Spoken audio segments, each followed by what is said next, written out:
17 ವರ್ಷದ ನಂತರ ಆರ್ಸಿಬಿ ಕಪ್ಪು ಎತ್ತಿ ಹಿಡಿಯುತ್ತಿದ್ದಂತೆ ಅಭಿಮಾನಿಗಳು ಕುಣಿದು ಕುಪ್ಪಳಿಸಿದ್ರು. ಮಕ್ಕಳು, ಯುವಕರು, ಗೃಹಿಣಿಯರು, ಮಧ್ಯವಯಸ್ಕರು, ಇಳಿ ವಯಸ್ಸಿನ ಅಭಿಮಾನಿಗಳು ಮನೆಯಿಂದ ಹೊರಗೆ ಬಂದು ಆರ್ಸಿಬಿ ವಿಜಯೋತ್ಸವದಲ್ಲಿ ಭಾಗಿಯಾಗಿದ್ರು.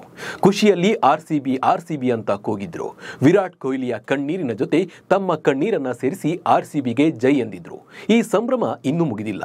ಇಂದು ಬೆಂಗಳೂರಿನಲ್ಲಿ ಅದ್ದೂರಿಯಾಗಿ ವಿಜಯ ಯಾತ್ರೆ ನಡೆಯಲಿದೆ.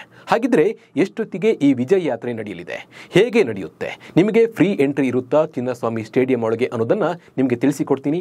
ನಾನು ನಿಮ್ಮ ಶಿವರಾಜ್ ಬಾಣಂಕಿ. ನೀವು ಸುದ್ದಿಯಾನದ ಸಬ್ಸ್ಕ್ರೈಬರ್ ಆಗೋದನ್ನ ಮರಿಬೇಡಿ. ಹಾಗೆ ಈ ವಿಡಿಯೋವನ್ನ ಕೊನೆ ತನಕ ನೋಡಿ.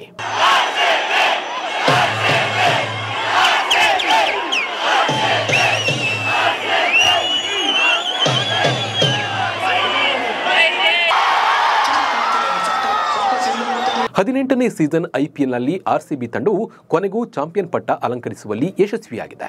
ನರೇಂದ್ರ ಮೋದಿ ಸ್ಟೇಡಿಯಂನಲ್ಲಿ ನಡೆದ ಐಪಿಎಲ್ ಫೈನಲ್ ಪಂದ್ಯದಲ್ಲಿ ಪಂಜಾಬ್ ಕಿಂಗ್ಸ್ ಎದುರು 6 ರನ್ಗಳ ರೋಚಕ ಜಯ ಸಾಧಿಸಿ ಚೊಚ್ಚಲ ಟ್ರೋಫಿ ಗೆದ್ದು ಬೀಗಿದೆ ಆರ್ಸಿಬಿ. ಇಲ್ಲಿ ಕೇವಲ ಆರ್ಸಿಬಿ ಮಾತ್ರ ಗೆದ್ದಿಲ್ಲ, ಕೋಟಿ ಅಭಿಮಾನಿಗಳು ಗೆದ್ದಿದ್ದಾರೆ.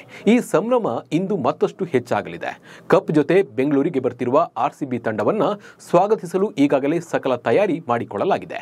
ಇಂದು ಮಧ್ಯಾಹ್ನ 1 ಗಂಟೆಗೆ ವಿಶೇಷ ವಿಮಾನದ ಮೂಲಕ HL ಏರ್ಪೋರ್ಟ್ಗೆ ಆರ್ಸಿಬಿ ತಂಡ ಆಗಮಿಸಲಿದೆ. ನಂತರ ತಾಜ್ ವೆಸ್ಟ್ ಎಂಡ್ ಹೋಟೆಲ್ನಲ್ಲಿ ಕೆಲ ಹೊತ್ತು ವಿಶ್ರಾಂತಿಯನ್ನ ಪಡೆಯಲಿದ್ದಾರೆ. ಮಧ್ಯಾಹ್ನ 3 ಗಂಟೆಗೆ 18 ವರ್ಷಗಳ ಕನಸು ನನಸಾಗಿಸಿದ ಬೆಂಗಳೂರು ತಂಡಕ್ಕೆ ವಿಧಾನಸೌಧದಲ್ಲಿ ಸರ್ಕಾರ ಅಭಿನಂದನೆ ಸಲ್ಲಿಸುವ ಸಾಧ್ಯತೆ ಇದೆ. ನಂತರ ಮಧ್ಯಾಹ್ನ 3:30ಕ್ಕೆ ಚಿನ್ನಸ್ವಾಮಿ ಕ್ರೀಡಾಂಗಣದವರೆಗೆ ವಿಕ್ಟರಿ ಪೆರೇಡ್ ನಡೆಸಲಿದ್ದಾರೆ. ಇನ್ನು ಈ ವಿಜಯ ಯಾತ್ರೆ ವೇಳೆ 2024ರಲ್ಲಿ ವುಮೆನ್ಸ್ ಪ್ರೀಮಿಯರ್ ಲೀಗ್ನಲ್ಲಿ ಚಾಂಪಿಯನ್ ಪಟ್ಟ ಅಲಂಕರಿಸಿದ ಆರ್ಸಿಬಿ ಮಹಿಳಾ ತಂಡವನ್ನು ಸಹ ಕರೆತರುವ ಸಾಧ್ಯತೆ ಇದೆ. ಈ ಮೂಲಕ ಆರ್ಸಿಬಿ ಫ್ರಾಂಚೈಸಿ 2 ಟ್ರೋಫಿಗಳೊಂದಿಗೆ ವಿಜಯ ಯಾತ್ರೆ ನಡೆಸುವ ಬಗ್ಗೆ ಚಿಂತನೆಯನ್ನ ನಡೆಸಿದೆ. ಆರ್ಸಿಬಿ ಫ್ಯಾನ್ಸ್ ಹವಾ ಶುರು. ಇಂದು ರಾಜ್ಯ ರಾಜಧಾನಿಯಲ್ಲಿ ಆರ್ಸಿಬಿ ಬಾಯ್ಸ್ ಭರ್ಜರಿ ವಿಜಯ ಯಾತ್ರೆ ಮಾಡಲಿದ್ದಾರೆ. ಹೀಗಾಗಿ ಈಗಾಗಲೇ ಅಭಿಮಾನಿಗಳು ಪೆರೇಡ್ನಲ್ಲಿ ಭಾಗಿಯಾಗಲು ಸಜ್ಜಾಗ್ತಾ ಇದ್ದಾರೆ. ಇವತ್ತು ಅರ್ಧ ದಿನ ಕೆಲಸ, ಅರ್ಧ ದಿನ ಮತ್ತೆ ಸೆಲೆಬ್ರೇಷನ್ ಎಂದು ಬೆಂಗಳೂರಿನಲ್ಲಿ ಕೆಲಸ ಮಾಡ್ತಿರುವ ಟೆಕ್ಕಿಗಳು ಹಾಗೂ ಉಳಿದ ಸಾಕಷ್ಟು ಜನ ಹುಡುಗರು ಹೇಳ್ತಾ ಇದ್ದಾರೆ. ಇವತ್ತು ಅರ್ಧ ದಿನ ಮಾತ್ರ ಕೆಲಸ ಮಾಡ್ತೀವಿ, ಇನ್ನೂ ಅರ್ಧ ದಿನವನ್ನ ಸೆಲೆಬ್ರೇಷನ್ಗಾಗಿ ಮುಡುಪಾಗಿ ಇಡ್ತೇವೆ ಅಂತ ಹೇಳ್ತಾ ಇದ್ದಾರೆ. ಅರ್ಧ ದಿನ ಕೆಲಸ ಮಾಡಿ ಮಧ್ಯಾಹ್ನದ ನಂತರ ಪೆರೇಡ್ಗೆ ಬರುತ್ತೇವೆ ಅಂತ ಸಾಕಷ್ಟು ಆರ್ಸಿಬಿ ಅಭಿಮಾನಿಗಳು ಹೇಳ್ತಾ ಇದ್ದಾರೆ. ಸ್ಟೇಡಿಯಂ ಒಳಗಡೆ ಅಭಿಮಾನಿಗಳಿಗೆ ಫ್ರೀ ಎಂಟ್ರಿ. ಇದೊಂದು ಹಿಸ್ಟಾರಿಕಲ್ ಟೈಮ್. ನಾವು ಸೆಲೆಬ್ರೇಷನ್ ಮಾಡಬೇಕು. ಈ ಸಮಯವನ್ನ ಎಂದಿಗೂ ಮಿಸ್ ಮಾಡ್ಕೊಳ್ಬಾರ್ದು ಅಂತ ಬೆಂಗಳೂರಿನಲ್ಲಿ ಆರ್ಸಿಬಿ ಫ್ಯಾನ್ಸ್ ಹೇಳ್ತಾ ಇದ್ದಾರೆ. ಅರ್ಧ ದಿನದ ಸಂಬಳ ಹೋದ್ರೂ ಪರವಾಗಿಲ್ಲ, ಇವತ್ತು ಅರ್ಧ ದಿನವಷ್ಟೇ ಕೆಲಸ ಮಾಡುವುದು, ಇನ್ನೂ ಅರ್ಧ ದಿನವನ್ನ ಆರ್ಸಿಬಿ ಜೊತೆ ಸೇರಿ ಸೆಲೆಬ್ರೇಟ್ ಮಾಡ್ತೀವಿ ಅಂತ ಹೇಳ್ತಾ ಇದ್ದಾರೆ.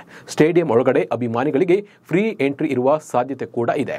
ಸುಮಾರು 38,000 ಆಸನ ಸಾಮರ್ಥ್ಯ ಹೊಂದಿರುವ ಚಿನ್ನಸ್ವಾಮಿ ಕ್ರೀಡಾಂಗಣದಲ್ಲಿ ಆರ್ಸಿಬಿ ತಂಡದ ಗೆಲುವಿನ ಸಂಭ್ರಮಾಚರಣೆ ಅದ್ದೂರಿಯಾಗಿ ನಡೆಯಲಿದೆ. ಒಟ್ಟಿನಲ್ಲಿ ಕಪ್ ಹೊತ್ತು ಬೆಂಗಳೂರಿಗೆ ಬರ್ತಿರುವ ಆರ್ಸಿಬಿಗೆ ಫ್ಯಾನ್ಸ್ ದೊಡ್ಡದಾದ ವೆಲ್ಕಮ್ ನೀಡೋದಂತೂ ಪಕ್ಕಾ. ನೀವು ಕೂಡ ಮಿಸ್ ಮಾಡದೆ ಈ ಕ್ಷಣದಲ್ಲಿ ಭಾಗಿಯಾಗಿ. ನಮಸ್ಕಾರ.